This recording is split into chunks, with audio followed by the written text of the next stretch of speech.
খুব কাজ ছিল স্বাধীন ভাই এই 31 নং ওয়ার্ডের সিটি নির্বাচনের চিন্তা ভাবনা করতেছেন, আপনারা সবাই আজকে এই মঞ্চ নাটকের ওয়ার্ড ইউনিয়ন ও এলাকাবাসী কর্তৃক আয়োজিত যে মঞ্চ নাটকের উপস্থিত আয়োজক কমিটি, উপস্থিত আমার প্রাণপ্রিয় এলাকাবাসী, প্রত্যেকে জানাচ্ছি মিষ্টি সন্ধ্যা শুভেচ্ছা। আজকে একটি আমেজপূর্ণ আয়োজন, এটি একটি গ্রামীণ ঐতিহ্য। আমরা এখান থেকে সমাজের বিভিন্ন অপরাধ, দুর্নীতি, কিছু নেতিবাচক যে দিকগুলো আছে এইগুলা সম্পর্কে বিভিন্ন ভালো দিকের কিছু চিত্র এখানে ফুটানো হয়। আমরা এটাকে শিক্ষামূলক হিসেবে নিতে পারি। দেখবেন এখান থেকে কিন্তু আমরা এটাকে শুধু নাটক হিসেবে দেখতেছি না, আজকে এখানে অনেকে আছে, এখান থেকে কিন্তু যৌতুক কথা আমরা চোখের সামনে দৃশ্যায়িত হয়। আমরা এখান থেকে বিভিন্ন যে কুকথাগুলা এখান থেকে চিত্রায়িতের মাধ্যমে আমরা দেখতে পারছি।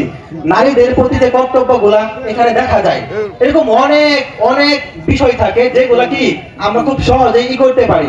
আমি আপনাদের এলাকার ছেলে, চরাঞ্চলের ছেলে, আমার বাড়ি 31 নং ওয়ার্ডে। এটা আগে ইউনিয়ন ছিল, এর জন্যই বললাম ইউনিয়ন ওয়ার্ড কর্তৃক আয়োজিত।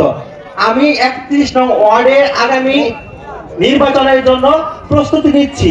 আমি দোয়া চাই, সহযোগিতা চাই, সমর্থন চাই আপনাদের।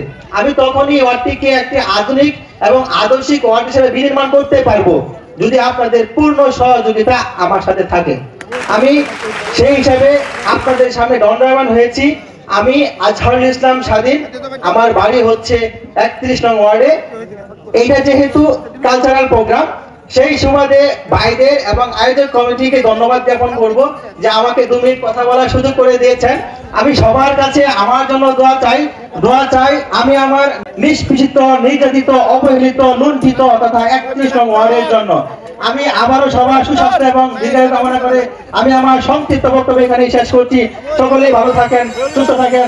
আসসালামু আলাইকুম ওয়া রাহমাতুল্লাহি ওয়া বারাকাতুহু।